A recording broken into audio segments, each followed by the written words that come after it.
Assalamualaikum warahmatullahi wabarakatuh. Perkenalkan, nama saya Ana Mawana, saya perwakilan dari kelompok kami. Di sini saya akan menjelaskan tentang pengaruh pembinaan kader kesehatan terhadap pengetahuan deteksi dini stunting berbasis masyarakat di wilayah kerja Puskesmas Undaan Kabupaten Kudus.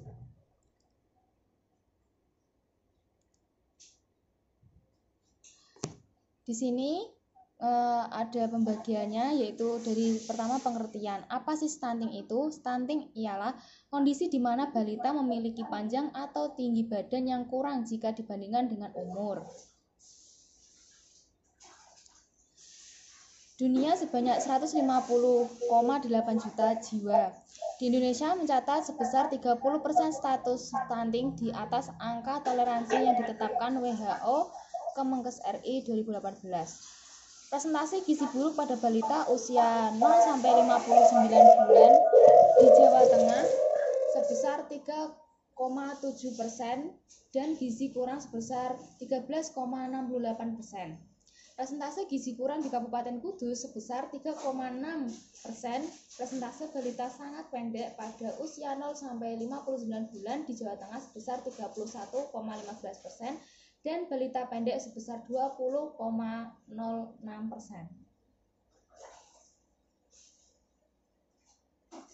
Konsep pengetahuan. Konsep pengetahuan dibagi menjadi 6. Yang pertama, tahu atau know. Diartikan hanya sebagai recall atau memanggil memori yang telah ada sebelumnya setelah mengamati sesuatu. Yang kedua ada memahami atau comprehension, yaitu dapat menginterpretasikan secara benar tentang objek yang diketahui tersebut. Yang ketiga ada aplikasi atau application, yang diartikan apabila orang yang telah memahami objek yang dimaksud dapat menggunakan atau mengaplikasikan prinsip yang diketahui tersebut pada situasi lain. Yang keempat ada analisis, yaitu kemampuan seseorang untuk menjabarkan data.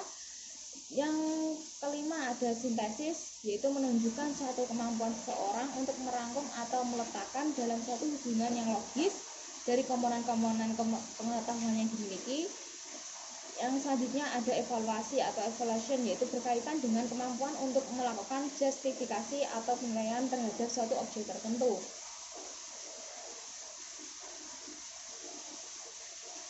Ini ada penyebab stunting, yaitu dari penyakit infeksi dan juga ada asupan gizi, itu dikarenakan ASI atau NP aslinya.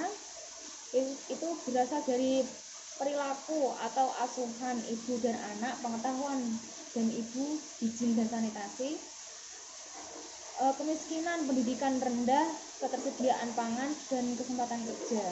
Ini bisa mengacu pada masalah dasarnya, yaitu krisis politik dan ekonomi.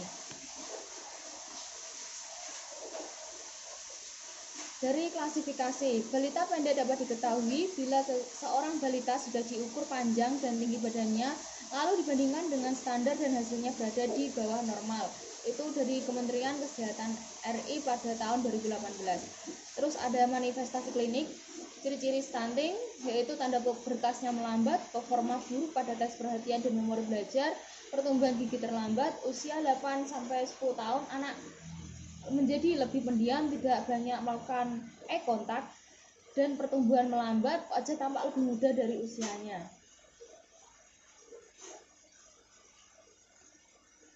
Monitoring pertumbuhan dan perkembangan anak dapat dilakukan secara rutin setiap bulan sekali oleh tenaga kesehatan bekerjasama dengan kader kesehatan di posyandu. Pengukuran panjang badan bayi dan balita, yaitu 0-23 bulan atau tinggi balita 24-59 bulan, dapat dilakukan minimal 3 bulan sekali. Untuk deteksi sendiri, yaitu penilaian stunting dilakukan dengan mengukur panjang badan. Mengukur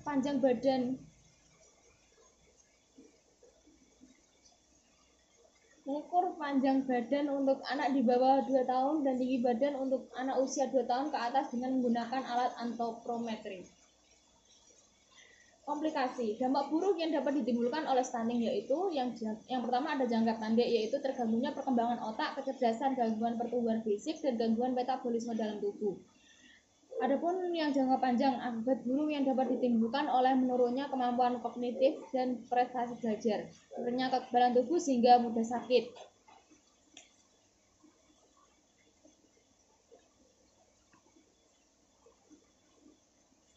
Penanganan stunting pada tata laksana yaitu dilakukan melalui intervensi spesifik dan intervensi sensitif pada sasaran 1000 hari pertama kehidupan seorang anak sampai berusia 6 tahun, itu dari Kementerian Desa pada tahun 2017.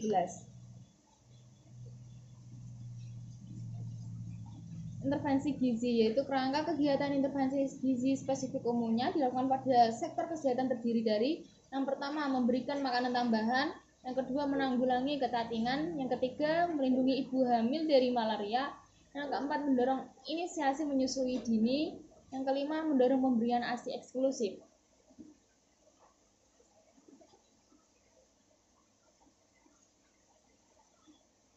Selain itu, stunting juga dapat diintervensikan dengan cara ibu hamil dapat tablet tambah darah, pemberian makanan tambahan pada ibu hamil, pemenuhan gizi seimbang, persalinan ditolong oleh tenaga kesehatan, IMD atau inisiasi menyusui dini, perilaku hidup bersih dan sehat atau PHBS, pemantauan pertumbuhan balita di posyandu, pemberian imunisasi dasar lengkap dan vitamin A, pemberian makanan pendamping ASI untuk bayi di atas 6 bulan hingga 2 tahun.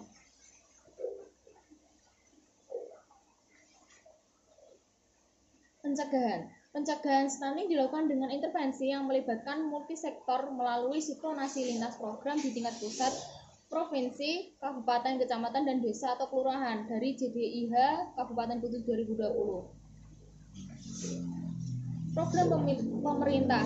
Yang pertama ada analisis situasi program penurunan stunting, terus dilanjut dengan penyusunan rencana kegiatan, dilanjut rembuk stunting, terus penyusunan peraturan pemerintah, pembinaan kader pembangunan manusia, sistem manajemen data stunting, pengukuran dan publikasi stunting, dan yang terakhir review kinerja tahunan.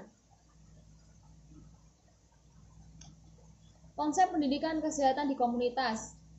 Ada definisinya yaitu pendidikan kesehatan merupakan bagian terpenting dari peran perawat komunitas yang bertujuan untuk mempromosikan kesehatan, mencegah penyakit, dan mempertahankan kesejahteraan yang optimal dengan tujuan memahami perilaku kegiatan dan untuk mengaplikasikan pengetahuan menjadi intervensi yang relevan dan strategi untuk meningkatkan kesehatan pencegahan kronis dan manajemen penyakit kronis dengan sasaran pendidikan kesehatan di komunitas yaitu individu, keluarga, kelompok, dan masyarakat.